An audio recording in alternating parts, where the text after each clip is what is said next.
whenever we can, wherever we can. We're talking hoops. And you know our guys will ramble. Can you just email me the rest of this story? This is Just Dubs with John Dickinson. Dickinson's an underrated talent, 100%. On KNBR 104.5 and 6.8. Streaming live at knbr.com and on the KNBR app. Yes. Welcome in. Happy Saturday. JD, Kyle Haar, Raf Corral, as we bring you Just Dubs on this Saturday morning for the next hour. We'll get to the 2-hour editions of Just Dubs next week here on the Sports Leader. 808 KNBR, the number, 415-808-5627. As we jump in, and you're welcome to jump in and join the conversation at that number, 415-808-KNBR. Golden State Lumber and Showroom text line is open. We appreciate those. So filing in on YouTube and Twitch. Quick turnaround after a late game last night at Chase Center. Warriors do get beat in their return home last night against the Detroit Pistons as the Pistons get the job done over the Warriors. A lot of offense, at least up until the final 4 minutes for the Warriors. An opportunity to win the game, even without Steph Curry. Curry went out late with an injury in the third quarter, but 131-124, the final there, as the Pistons, best team in the Eastern Conference, beat the Warriors. Kyle, good morning to you. How are you on this glorious Saturday as we all start to gear up for Super Bowl 60, which is coming to the Bay? Yeah, good to talk to you. And an early Saturday, but Steph Curry exits the game with an injury. It doesn't sound like there should be too much concern there, but man, it seems like he's been having this nagging kind of knee soreness for the last few games, JD, which is concerning, I would say.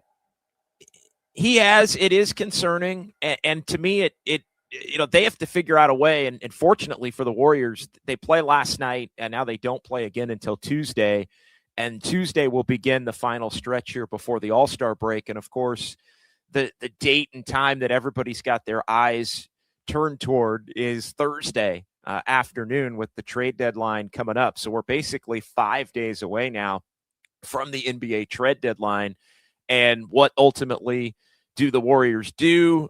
Again, as we've talked about for the last couple of days here, since all of the news broke about the Bucks' willingness to listen to offers on Giannis, it becomes a situation now where do the Bucks want to do the deal now? And there is a new team this morning, Kyle. I'm not sure if you saw, but the latest from Jake Fisher via his Substack, and Mark Stein had some things last night, but the latest from Jake Fisher, you can add Portland to the list.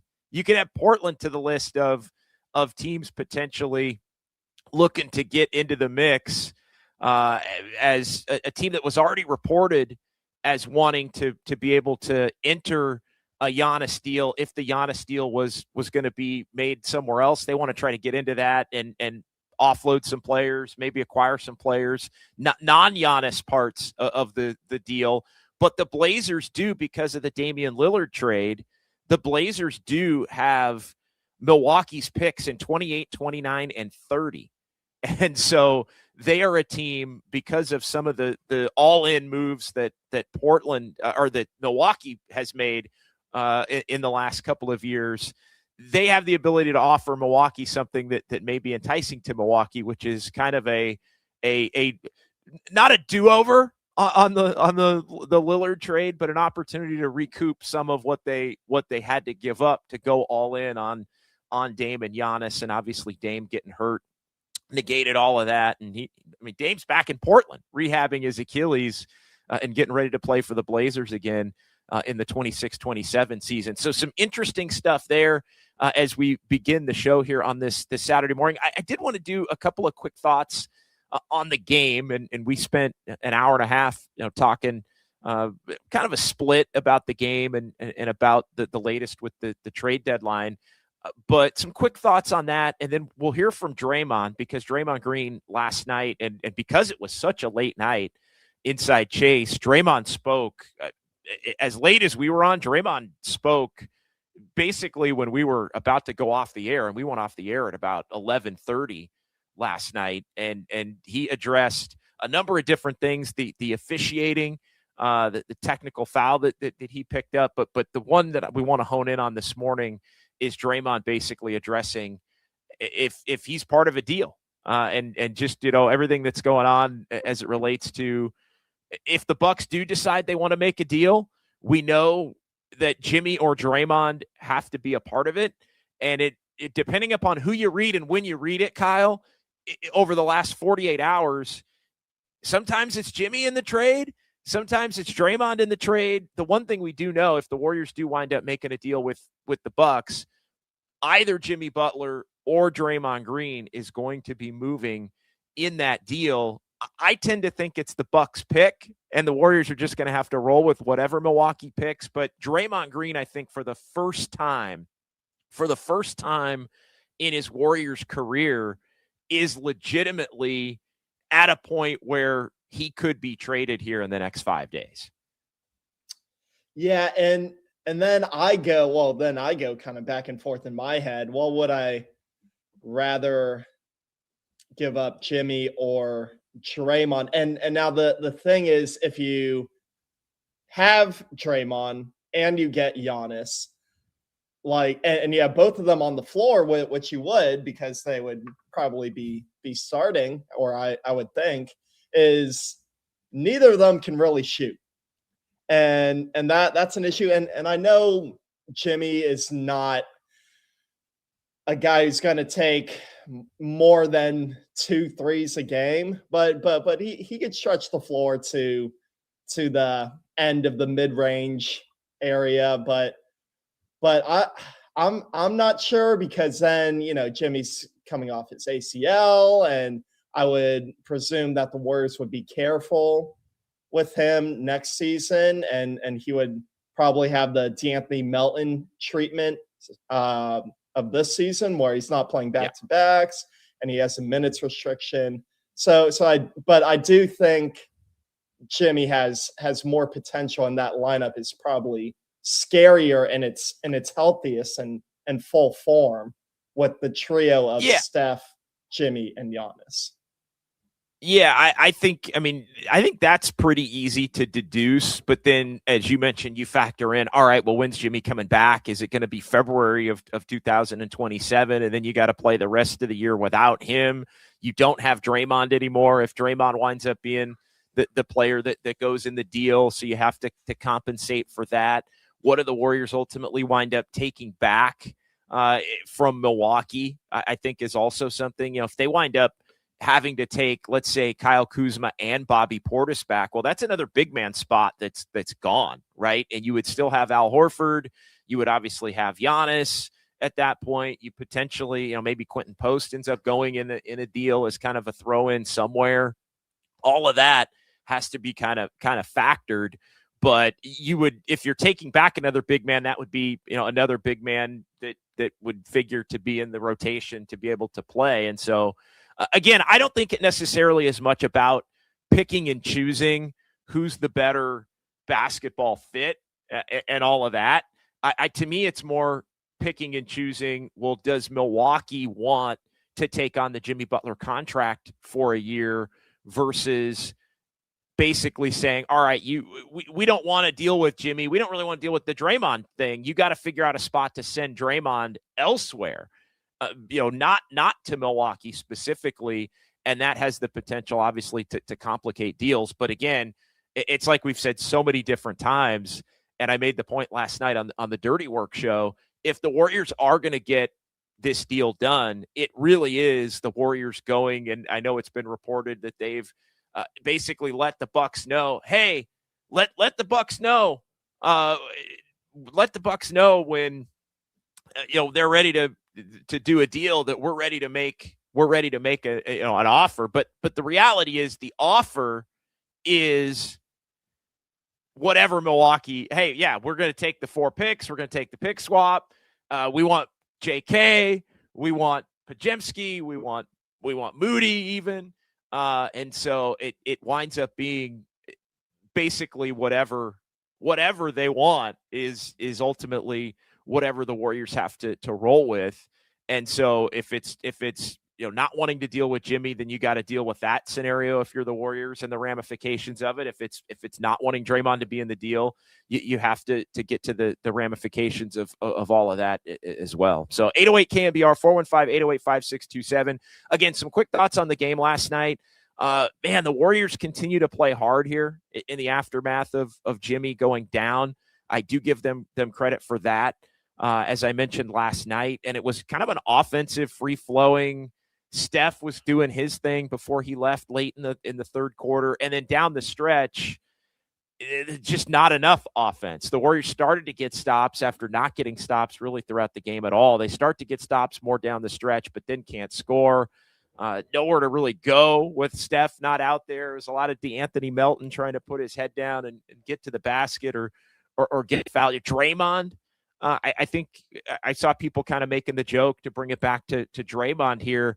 Draymond was looking like a guy, and he always plays well against Detroit. Obviously, the home state, home area team. It was the Michigan State bobblehead night for Draymond, and so he was fired up. Like Draymond was fired up, motivated. And it's so crazy. And I get it. Like, Draymond is an aging player. You still see the impact that Draymond can have on the game defensively. I think most nights, but there are just nights where, and lately the shooting numbers have been pretty ugly if you look at Draymond, and since Jimmy had gone down. But, I mean, you look at the deal with Draymond can impact the game so much when he's just locked in and has an edge to him and is competing. And it affects the entire building when he's locked in. And you know what? Maybe he's getting into it with the official a little bit. Maybe he's getting into it with the other team a little bit. But when Draymond is engaged and it's a game that he wants to get, the impact, it's just a palpable impact on everybody. And I think, people were kind of joking. This is Draymond.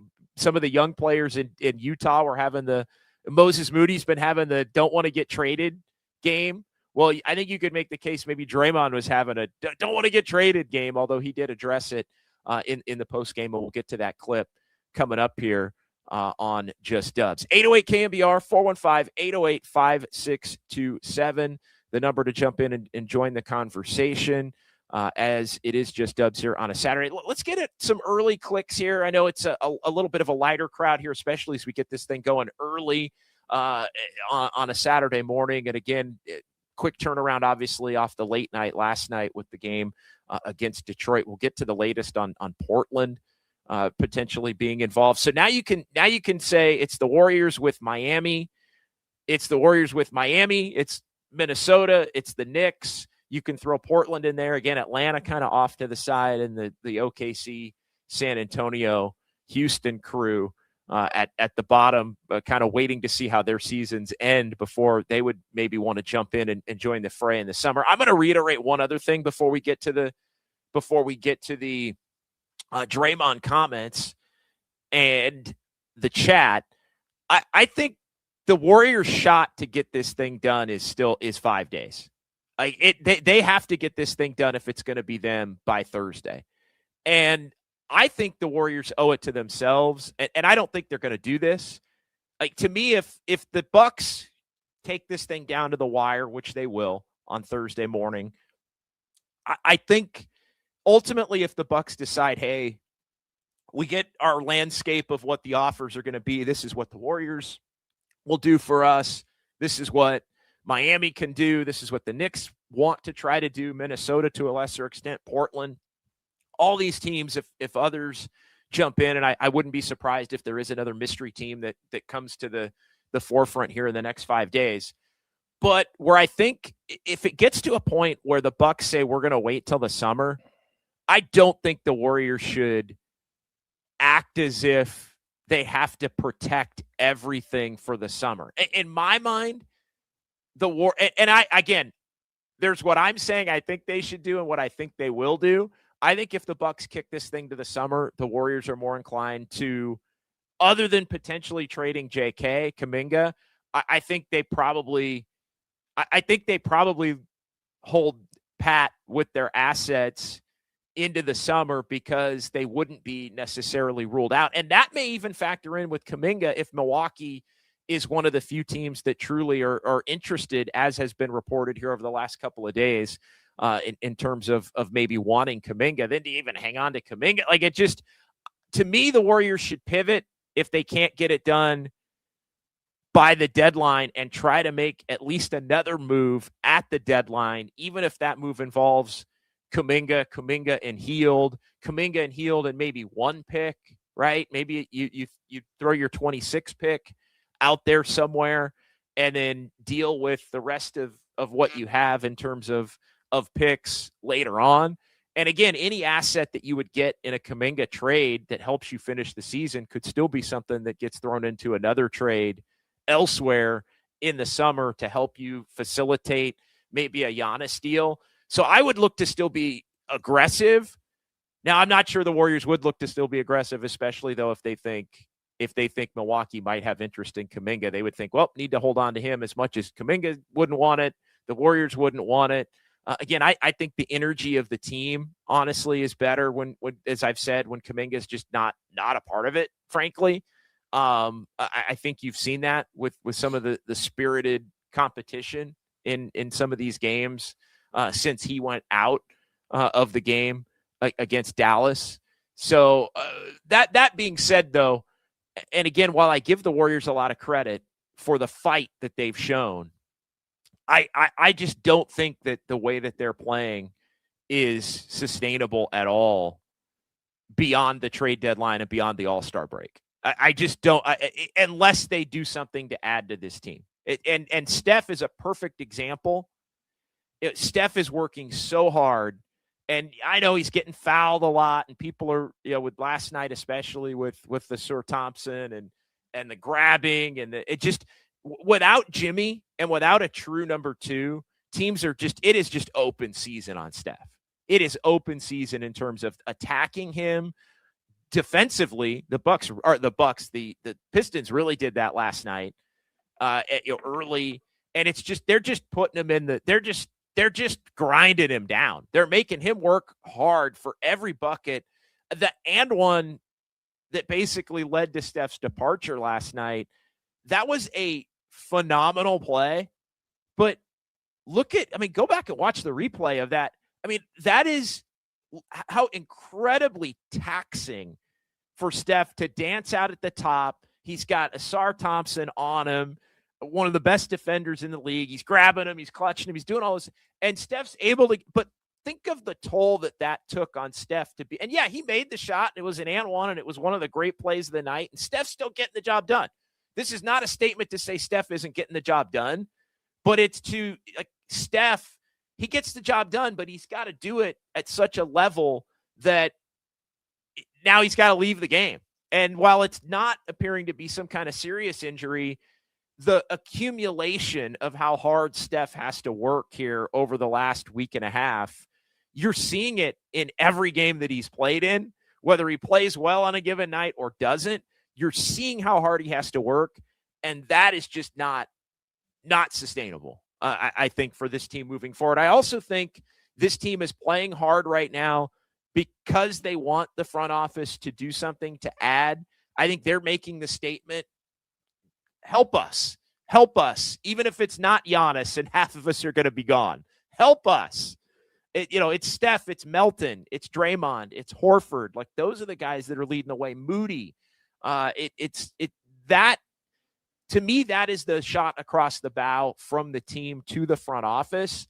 And I think if the Giannis thing falls through on Thursday or between now and then, and the Warriors just pack it up and don't do anything, I think the remainder of this season, they ultimately fall apart physically and can't continue to compete even at the level that they have, roughly 500, slightly below. Like, I think you're looking at like a 12-18, 11-19 kind of final 30 games if it winds up being this team, because Steph's going to end up having to miss some time at some point.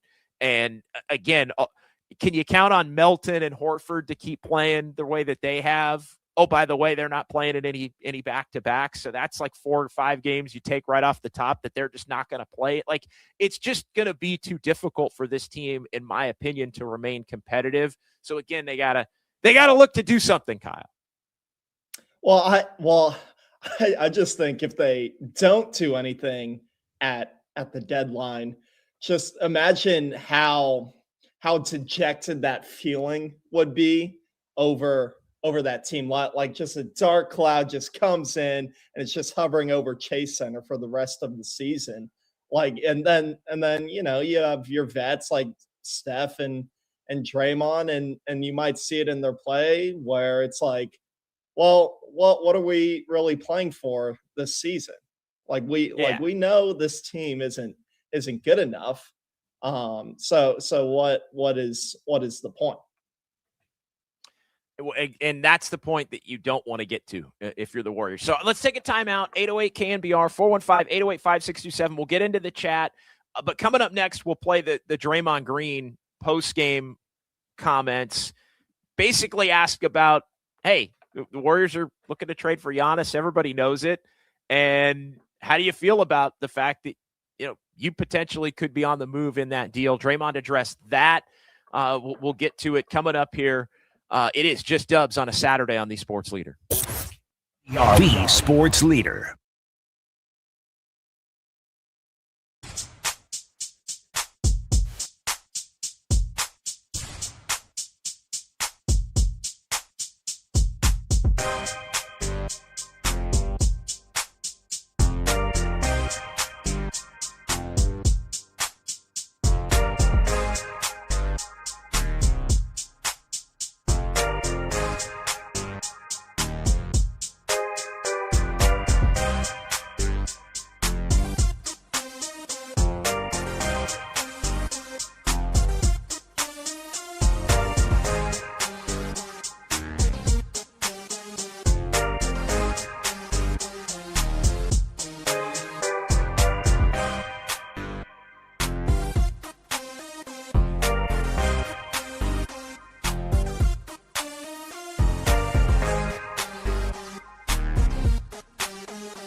Just Dubs with John Dickinson keeps rolling. Streaming live on YouTube at KNBR 1045.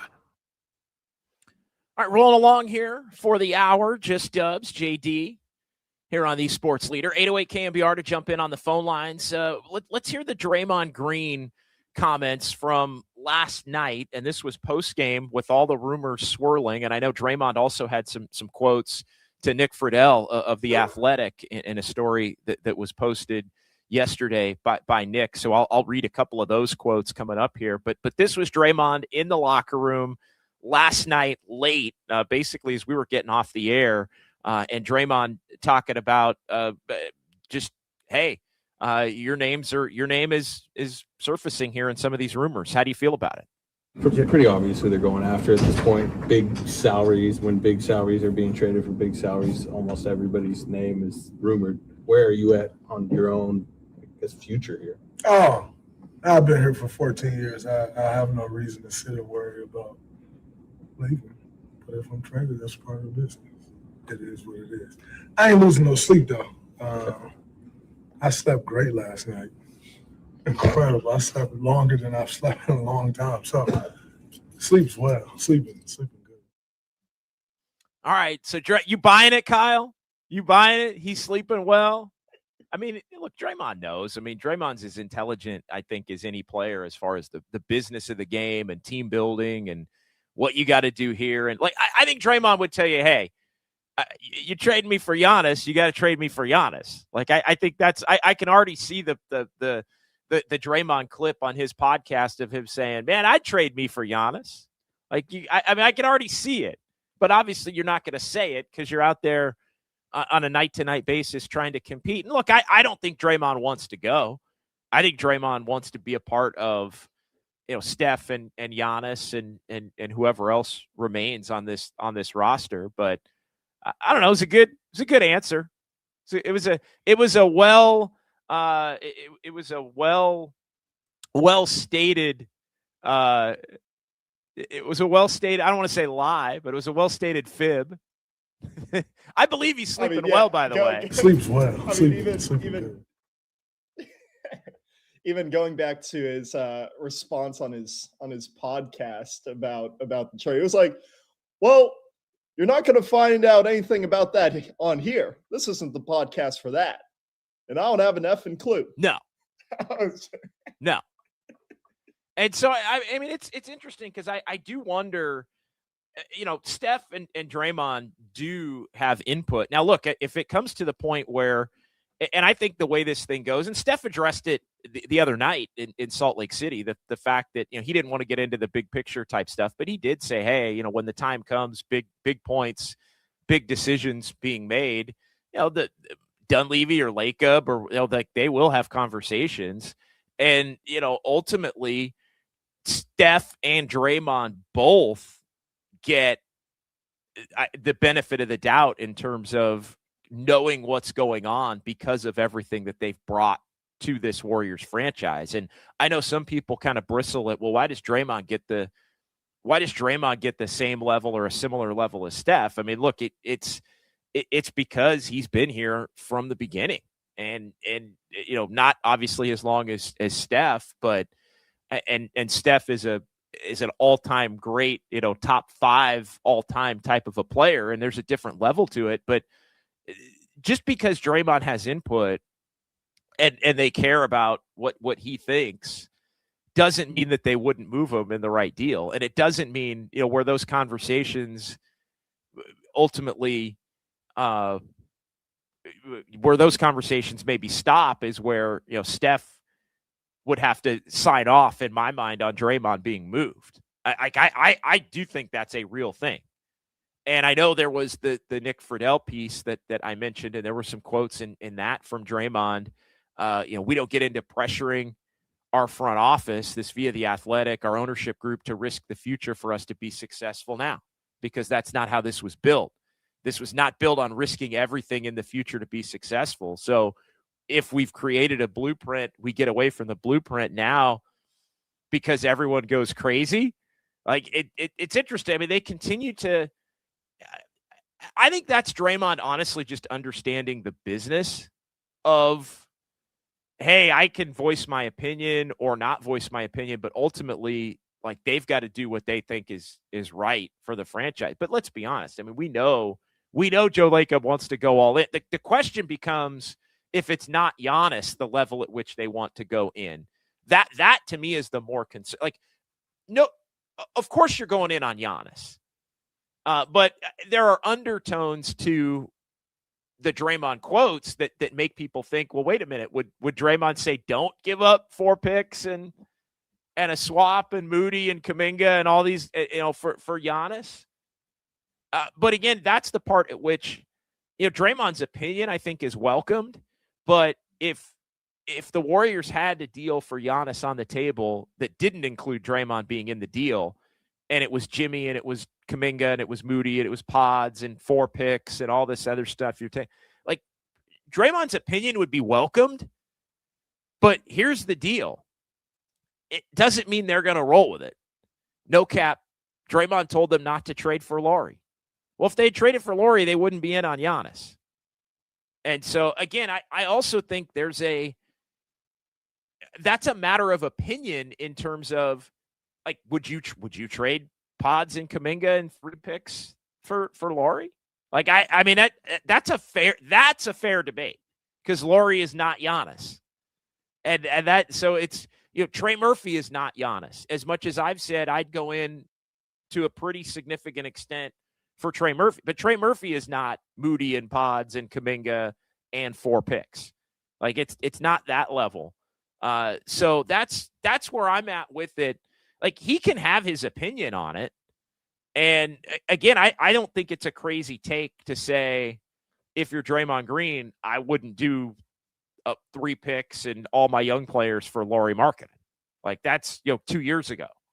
That's not something that's, like, completely out of bounds. Now, he might say the same thing about this Giannis deal. And you know what I do if I'm Joe Lacob and Mike Dunleavy? I still make the deal. Like, and it's not on Draymond.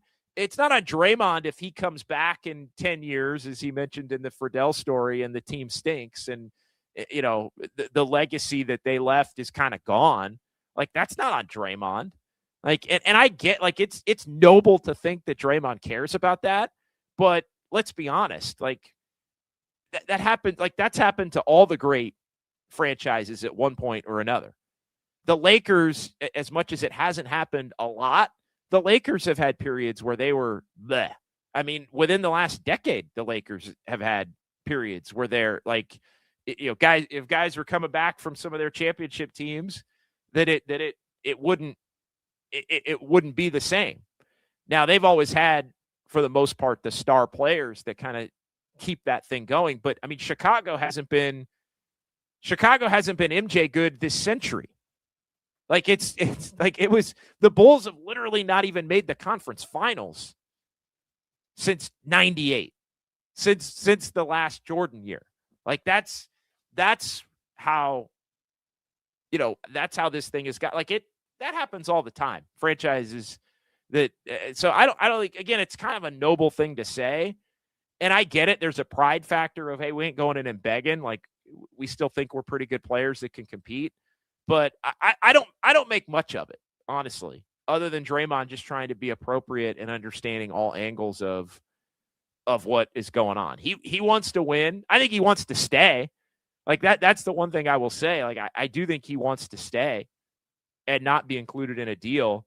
But I don't think if the Bucks say, hey, deal's on the table, but you gotta include Draymond, I don't think.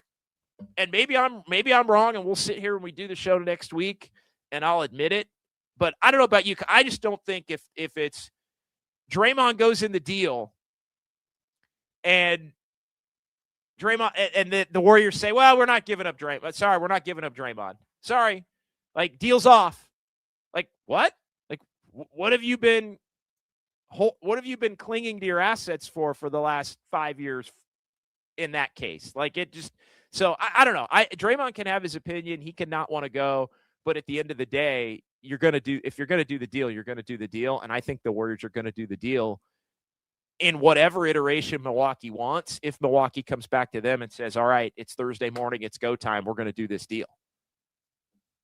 Yeah, and Steph and Draymond have both kind of said that they want to leave the organization, better than they found it. But I think a trade like Giannis, and I think there needs to be assurances that, he signs whatever, a 4-year extension if you do trade for him. I think that is kind of leaving the team in a good place, because you're passing the torch to another top 10, top 5 NBA player. And I think there's a value there where that's you're leaving the organization in good hands if Giannis is here. Yeah, it's noble, but I don't think ultimately it matters. Like it's great that you have the reverence for that. And maybe you want to be a part of the front office or something at some point in the future. But I don't think ultimately it matters all that much. All right, let's get to the chat. And Kyle, I don't have the ability to control the clicks with this in the home studio yet. I'm working on it. I'm working on the ability to control the clicks. But joke's on you. Let Curry get some rest here. Sit him until Giannis is here and then make a push. I don't know about that because Giannis ain't going to be playing until March. And that's the other part of it. I mean, Giannis is out 4 to 6 from about 10 days ago or about a week ago. So he probably isn't playing until after the All-Star break at a minimum, but I think it's probably going to be closer to, there's still about a week and a half in February after the break. So I think it is going to be more March. I think you got to make sure this 3 days without a game comes at a really good time, I think, for Steph. And I know the Warriors are going to have a film session / practice a little bit later in the afternoon, I think around 4. So the update on Steph, which Steve Kerr said would be forthcoming, look for it probably a little bit later in the afternoon than usual. But I'm not with that. I don't think you can afford to do that. I think they need to get Steph back to a point where, and I mentioned this last night, Kyle, to me it's get Steph back. I would put Melton now into the starting lineup because Podziemski has been pretty bad in the time here since the Jimmy trade when he's gotten the opportunity to start. He's had a couple good games. He's had some bad games. I just think you take some of the pressure off of Podziemski by throwing him back off the bench. He's kind of in that looking to do too much mode a little bit again. And I would lean into Melton.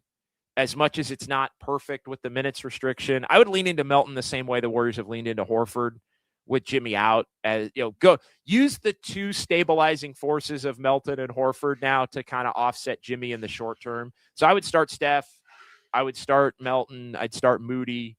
I'd start Draymond. I'd start Horford and bring Pods off. And again, we might only be talking about this for one more game because the trade deadline is Thursday, and immediately they might have to play the final week before the break depleted because of players that would be going out and who's coming in and all of that.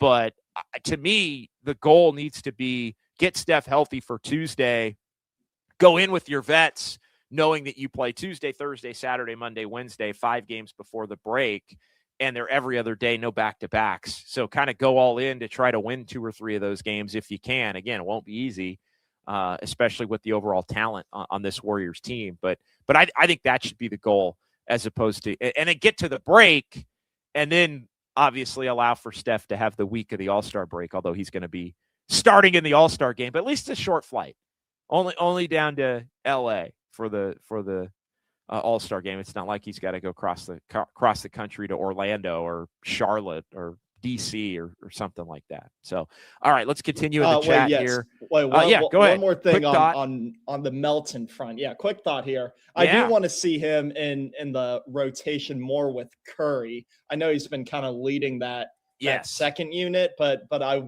then having Melton with Curry, I think, can take at least some of that pressure off of Steph. No doubt. And I think that's No Cap. Appreciate No Cap chiming in. And I also appreciate No Cap chiming in on via Twitter as well. The Warriors literally have an exclusive window to themselves to land Giannis without interference from 29 other teams. Well said. I always said Joe used the media and Giannis's name as a crutch each deadline to keep, and I guess that's what keep the remainder of the, keep the assets. Keep assets, yeah. Yeah, and so I don't disagree with that. Exclusive window.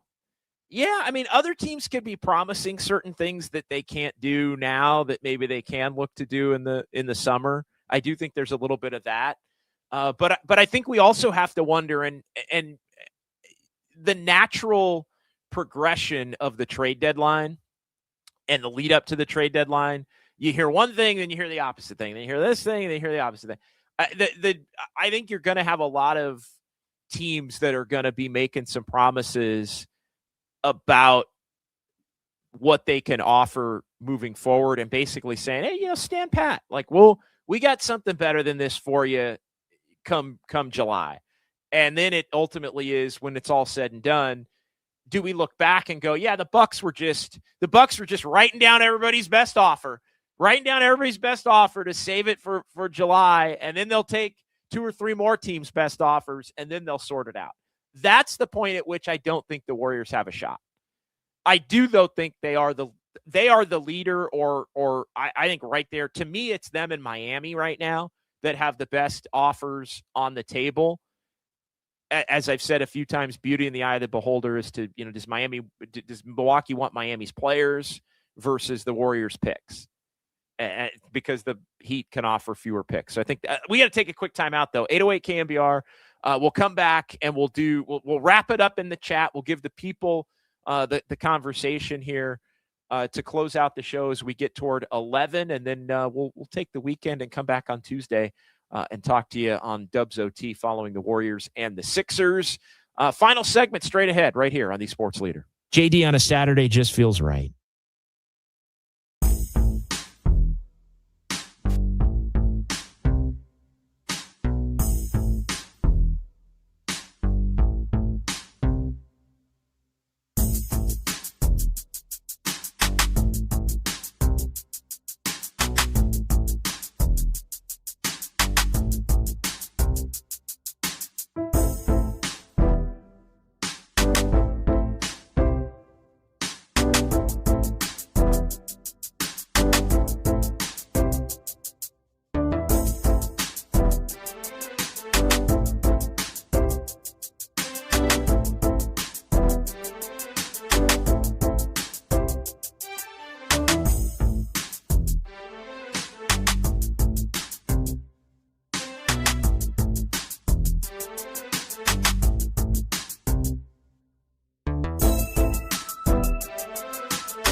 Back with more Blue and Gold. Just Dubs with John Dickinson. Now continues on the Sports Leader. Streaming live at knbr.com and on the KNBR app. All right, quick hour.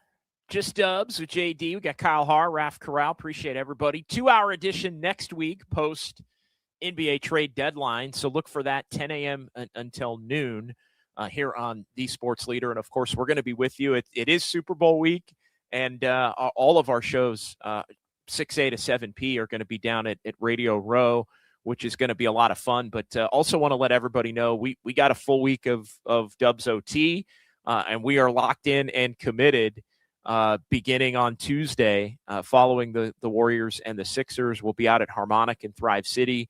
After that one, the Warriors take on the Suns on trade deadline day in Phoenix. So we'll have Dubs OT for you there. And then we'll have Dubs OT after the Warriors take on the Lakers a week from tonight down in LA the night before the Super Bowl. So a lot of excitement in the Bay, but this is a huge week for the Warriors where they could potentially reassert themselves as the number one story really it'd be the number one story nationally, even with the Super Bowl if they wind up acquiring Giannis, but no question the number one story locally in the lead up to that, even with the Super Bowl in the Bay. And so we're going to be all over it here over the course of the next week. So we appreciate everybody. And then Just Dubs 10 to noon on Saturday as well. So we got a busy week of Dubs coverage as we sort through all of the rumors and all of the reports and all the comments. And we love to be here for you.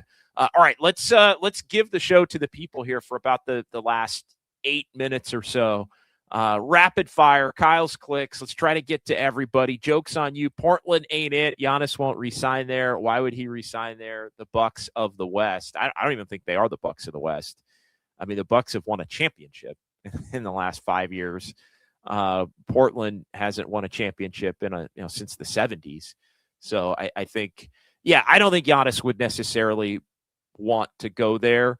But I think it is an indicator, and we had the Jake Fisher report, an indicator that Portland is in the mix here, more than just trying to give Milwaukee a way to get back some of their picks. But they are at a minimum a facilitator, according to Jake Fisher. If Giannis can get to if he ends up with the place he wants to go, and the Bucks end up with a deal. And again, Portland also in the mix as it relates to, they're a team that potentially could help the Knicks if it winds up being the Knicks looking to make a trade, maybe Mikal Bridges to try and get some picks.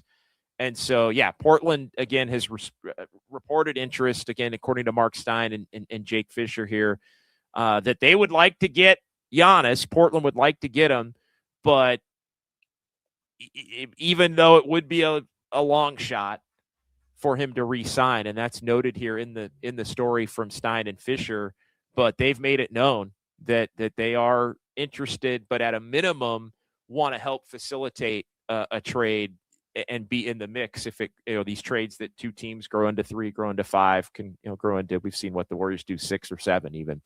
Give Milwaukee whatever they want except Curry, says Clem. Yeah, Clem, I think you're right. I mean, I think that's to me, that's where this thing stands. Like, that's why I haven't spent much time on this. This is not the normal, well, would you give up Moody? Well, would you give up Pods? Well, would you give up it's like, no, basically Milwaukee can say we're taking this, and this, or deals off. But I think the Warriors do understand that. I think the Warriors do understand that they could be giving up Kuminga, Moody, Podziemski, 4 picks, a swap, and have to take back Bobby Portis and Kyle Kuzma to get Giannis. And Thanasis, of course. Urquidy's family. This has all the makings of another SGA mega trade. It does. It absolutely does.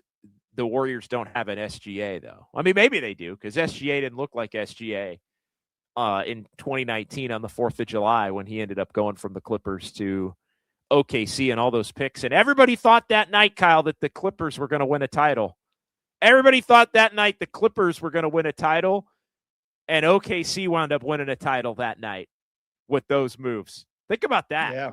Nobody thought OKC was winning a title that night, and OKC winds up winning a title that night by getting Shea and obviously the other picks in addition to their own picks that turned into the group that they built with Jalen Williams and Chet and all of that. But yeah, no, good comment there. This is going to be a massive deal if it winds up going down. I don't know. I'm like 45% right now, 40 to 45%. Giannis gets moved at the deadline. But again, that's going to fluctuate a million times between now and Thursday afternoon. If Milwaukee takes on Jimmy, they won't have to pay him next season because of his contract insurance. He cannot play for Milwaukee all season. Yeah, that is true. That is the literal term. But again, it's do you want Jimmy on the books? They may not have to pay it literally, but he's still on the books for the $54.1 million for somebody that wouldn't play. They obviously could flip him at any point in which he's healthy or just keep him. But the issue is not the actual cash. It's more just, would you want to, and I guess maybe your point is, well, they wouldn't be taking Draymond either. So, but I guess your point is, hey, you take Jimmy, you don't actually have to cash out because of the insurance, pay Jimmy the money. So you save money if you want Jimmy, enticing Milwaukee to be more interested in taking Jimmy, because cash out of pocket, it would be less than maybe doing a deal built around other players. But again, I think in a deal where Draymond goes for Giannis, I don't think Draymond's directly going to Milwaukee. I think that would end up being a 3-team deal, or a multi-team deal is probably the better way to say it. All right, final 3 minutes here. If Milwaukee doesn't trade him by the deadline, the Warriors need to make a move because it means he's not coming. Trade Kuminga ASAP. I completely agree. I've said it for the last 48 hours, and I'm going to say it for the next 5 days. To me, if the Warriors can't get Giannis by the deadline Thursday, they aren't getting him. And they need to not hold on to the pipe dream that they could somehow win the Giannis sweepstakes in the summer. They need to pivot. Not saying give up the farm for everything moving forward, but make the Kuminga move and then look to head into the offseason trying to make a big move that can shape your roster around Steph and potentially Jimmy coming back with Draymond and Horford and Melton and that core group, with the young players that obviously wouldn't be going now because you have the Giannis deal. But there is no choice in my mind but for the Warriors to pivot immediately. And again, we saw it last year, so I don't think this is crazy. Like, how are they going to pivot? They find out 5 minutes before the deadline that Giannis ain't coming. Well, they did it last year. If you remember, they had the Jimmy Butler deal done and in their back pocket with Miami. And then they had the KD deal done in their pocket, and they wanted the KD deal. And then KD was like, nah, I'm not coming. I don't want to do that. And so they pivot back to the Jimmy deal. The Warriors have to have plan B, plan C, plan D in line if they miss out on Giannis 5 days from now. All right, let's do like 2-3 more. Chico State 14. I'm 55. I've been going to games since when tickets were mustard yellow and maroon, for crying out loud. This bench is the worst. We got bigger problems. We got bigger problems in the bench right now. The bench scored 51 points last night, by the way. The numbers would disagree with you. Once you move Melton to the starting lineup, maybe the bench might be the worst. Yeah, no, and I get it. There's concern, like, well, what are you going to have left if you make the Giannis trade? Well, you jump off, as I always say, you jump off that bridge when you get to it. You cross that bridge when you get to it. I kid. That's my little rub on, the old. All right, one more.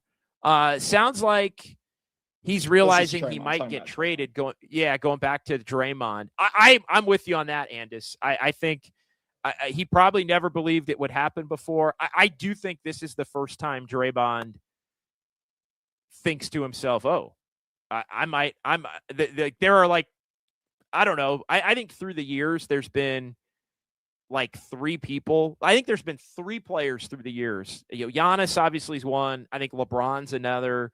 And I think Anthony Davis, when Anthony Davis was a little younger, and I think like those are the three players. Like beyond that, I don't think the Warriors were trading Draymond in any deal.